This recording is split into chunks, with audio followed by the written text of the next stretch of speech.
Hey guys, I want to share with you today how I made this memorial decal. So I uploaded a few different watercolor sublimation backgrounds from Creative Fabrica, and it comes with I think there was like 9 different selections, and so you'll get your background. So I didn't actually create this image, but you can. That is a video for later demonstration. So I'm going to add both of these to my canvas. And let's see, we're going to make it smaller. All right, so to get the effect that the image, or the photo, excuse me, is part of the background, you will line up your image, being careful to drag the bottom of the image if it's a straight line like that all the way to the bottom so you don't see any of those sharp lines. Like so. Okay, and then we're going to click on the background once again. We're going to duplicate it. We're going to change it to a basic cut. So for this, we're just getting the shape of that background. This is going to be our cookie cutter. So line that up, and then we're going to select that basic cut, hold down Shift, and select the photo. Once the two things are selected, you'll slice those.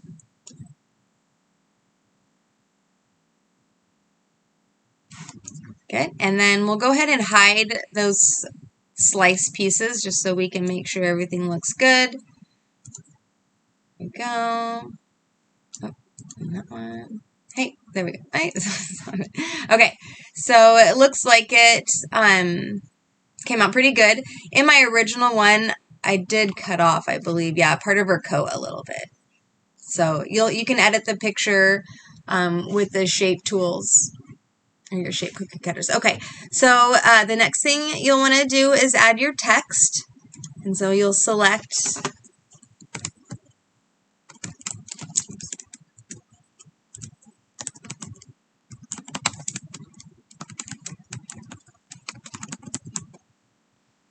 Okay, so I'm not 100% sure the font I used in the original, but this will give you an idea. Okay, so we'll shape it how we like it. We can curve it, make it smaller.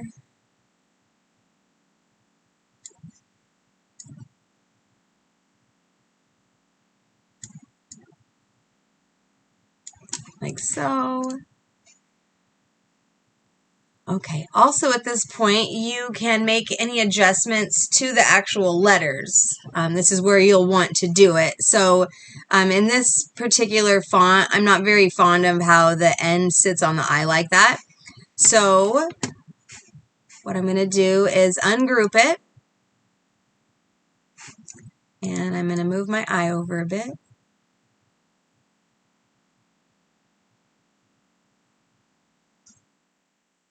There we go. Is that better? Maybe move our N a little bit. Maybe I actually might turn my N a little bit. There we go. So any kind of adjustments you need to make will be at this step. And then are these grouped together? No. Okay, so let me just group those two together so I don't drag it off of each other. Okay, and then we're going to set that to the back because I just lost my text. So you can see, hey, there's the rest of it. Okay, let's see, we'll hide that for a second. There it is. Okay, so let's get all that. We'll weld those together. Okay, and then let's see, we'll bring back my project. Okay, so this is also where you'll choose the color. It will look different in just a second. So you'll type out all of the text that you want. And then once you're finished with this step, you will create an offset. DS has been extremely slow today. So let's go ahead and give it a shot. See if it will.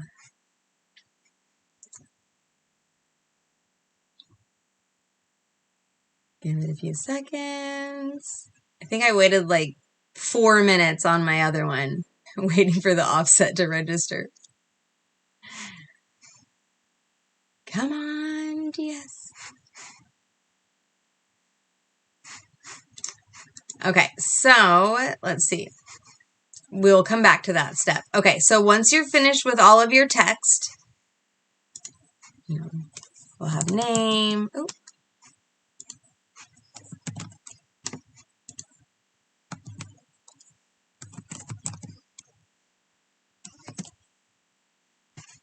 Let's see, we'll change that. Let's just say, okay, so you'll use, whatever designs you want. Make any kind of adjustments. This particular, the kerning is not very good today. Okay. So just for time's sake, I'll just give you the basic idea. Okay, so once you have all of your text ready, you're going to flatten your image. All right, you can see how it looks a little bit nicer too, a little bit differently. Okay, so now it's all one piece. I don't want my machine to cut right up against the coloring. I want it to leave a nice border. So anytime you want to make a border, you're going to create a white offset.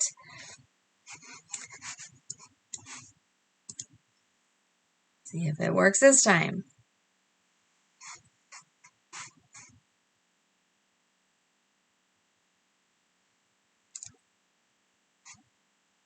It's never usually this slow, but of course, since we're making a video, it decides to be.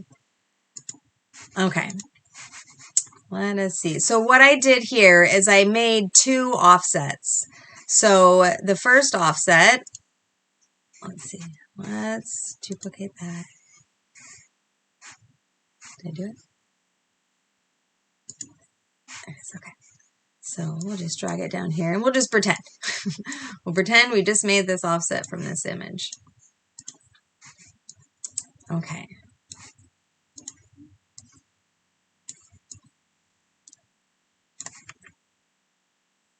Okay, so once you have, it's kind of hard to see. I'm going to make it, well, you can, oh, let's see. Actually, I'm going to make the background.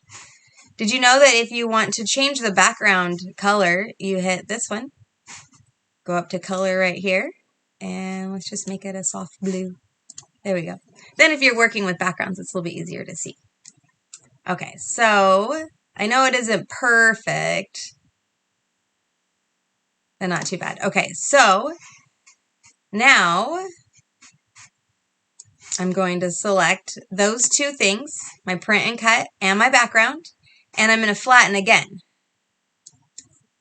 There we go. Now you can see right here this nice fat little border. Then you'll know your print and cut will only cut right here, not in your letters. If you see, I'm going to delete these real fast so they're not so in the way. Okay. Now, what had happened previously that I want to show you, if it does happen, when you create your offset, so here's an offset I created earlier, and you can see that it isn't whole. So what we need to do to make it whole is, you can see it's print and cut. Did you notice that? Print and cut, and I can't contour anything. See that? So if you notice it's grayed out, here's some issues or problems, or excuse me, solutions that might solve the issue. So we'll go up to basic cut. There we go. Turn that to a basic cut. Now I can contour it. We're going to hide all those contours. Perfect. Okay. So this offset, which was created off of this white offset, is going to be the laminating paper that goes over my decal. So it's going to be a bit bigger.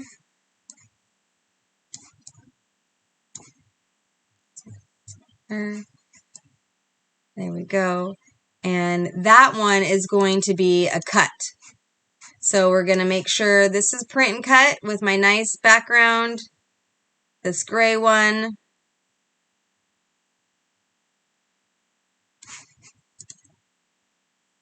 Let's get rid of the original. Okay, so we have a nice print and cut here.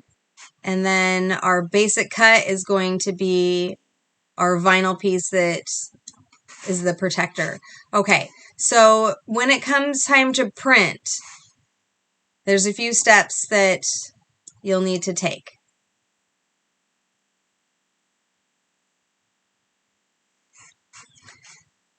Okay, I'm going to hit continue. You're going to send to printer. You'll have to do this every single time you do a print and cut. For this particular image, because I have that border, we do not want the bleed.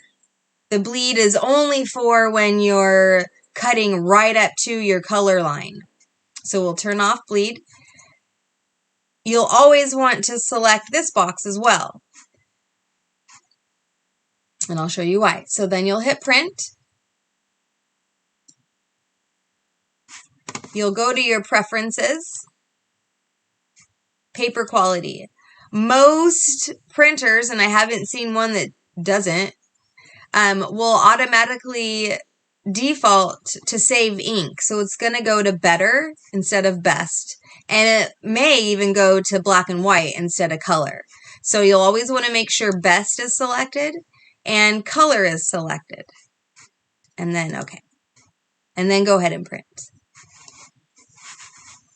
Thank you so much for watching.